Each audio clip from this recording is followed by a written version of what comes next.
Hello বন্ধুরা, শাশুড়ি মা রান্নাঘরে তোমার দিকে অনেক অনেক স্বাগত। দেখো আজকে আমি একটা ঝোল রান্না করব। ঝোলটা বানানোর জন্য আমি এখানে দেখো গেঁড়ি নিয়ে নিয়েছি। এই যে দেখো গেঁড়ি, আর এখানে নিয়েছি বাটা মাছ। দুটো দিয়েই আমি ঝোলটা বানাবো। আর এখানে দেখো আলু, কাঁচকলা আর ডাঁটা সবই কেটে রেডি করে নিয়েছি। তোমার দিকে ঝোলটা শেয়ার করব। এ দেখো এখানে একজন দাঁড়িয়ে আছে, সে হাই করবে বলে তোমার দিকে। হাই, তোমরা কেমন আছো? তোমরা আশা করি ভালো আছো। দেখেছো ওইটুকুনি ফটফটি কেমন কথা বললো। দেখো আমি রান্নাটা তোমার দিকে শেয়ার করব। তোমরা প্রথম থেকে শেষ পর্যন্ত রান্নাটা দেখে কমেন্ট করে জানাবে আমার এই রান্নাটা তোমাদের কেমন লাগলো। দেখো প্রথমে আমি ঝোলটা বানানোর জন্য আগে কড়া বসিয়ে দিয়েছি। কড়াতে আমি মাছটা ভেজে নেবো। দেখো এখানে কড়া বসিয়ে দিয়েছি, কড়াতে তেলও দিয়ে দিয়েছি। আমি আগে মাছটা ভেজে নেবো। আর এখানে দেখো হাঁড়ি বসিয়ে দিয়েছি, ভাতও হচ্ছে। দুটো উনুনি আজকে ধরিয়ে দিয়েছি, অনেকটা বেলা হয়ে গেছে। দেখো প্রথমে আমি মাছগুলো ভেজে নিই। তেলটা তেতে গেছে। দেখো এবার মাছগুলো দিয়ে দেবো।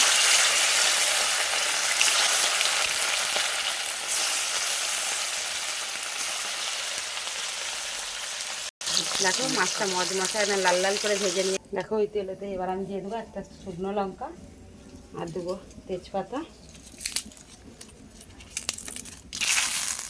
দিয়ে দেবো 5 ফোড়ন। আর যে ঘেঁড়িটা নিয়েছিলাম ওইটা একটু তেলে নেড়ে নিলে ভালো হবে, যেন তেলে নেড়ে নেবো।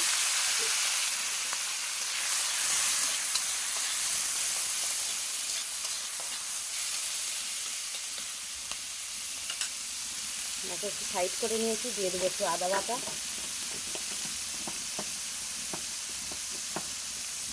দিয়ে দেবো আদা বাটা, জিরে গুঁড়ো, হলুদ গুঁড়ো, একটু জল দিয়ে পেস্ট বানিয়ে নেবো।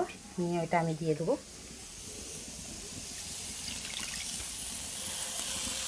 দিয়ে গেঁড়ির সঙ্গে ভালো করে কষে নেব। আমি এখানে কোনো লঙ্কার গুঁড়ো ব্যবহার করবো না, ঝোলেতে কোনো লঙ্কার গুঁড়ো দেবো না। দিয়ে দেবো দেখো একটু আলুটা, গাজরটা, ডাঁটাটা ভালো করে কষে নেবো। ওর সাথে একটু যেহেতু ঝোল, তাই সবজি ভাজার কোনো দরকার নেই সেরকম।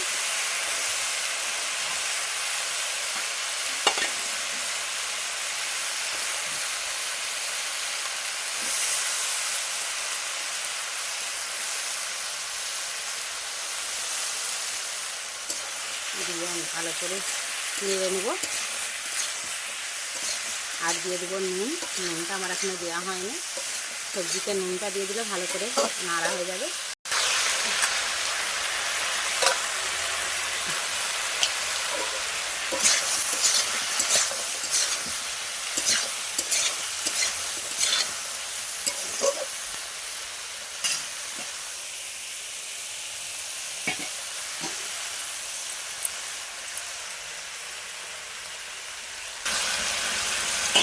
এখন নুনটা দিয়ে দেওয়ার ফলে আমার সবজি দিয়ে জল বেরিয়ে গেছে। এটাও ভালো করে নেড়ে নেবো।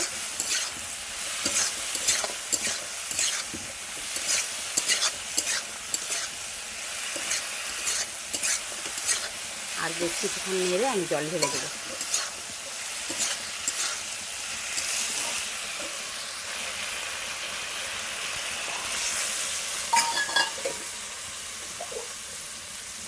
যেহেতু ঝোল হবে একটু বেশি করেই জল দেবো। দিয়ে চাপা দিয়ে দেবো। দেখো এবার ঝোলটা আমি খুলে দেখবো।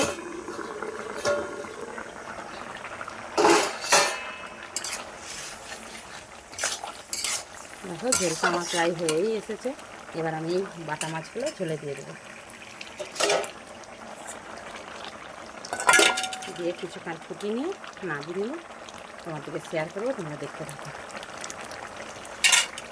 দেখো বন্ধুরা ঝোলটা আমার একদম রেডি হয়ে গেছে। প্রথম থেকে শেষ পর্যন্ত পুরো ভিডিওটা দেখেছি, ঢেলে নিয়ে তোমাদেরকে আবারও শেয়ার করবো। দেখো বন্ধুরা ঝোলটা আমার হয়ে গেছে। প্রথম থেকে শেষ পর্যন্ত পুরো ভিডিওটাই শেয়ার করে দিয়েছি। তোমরা দেখে নিয়ে কমেন্ট করে অবশ্যই জানাবে আমার এই ঝোলটা কেমন লেগেছে তোমাদের। অনেক অনেক ধন্যবাদ।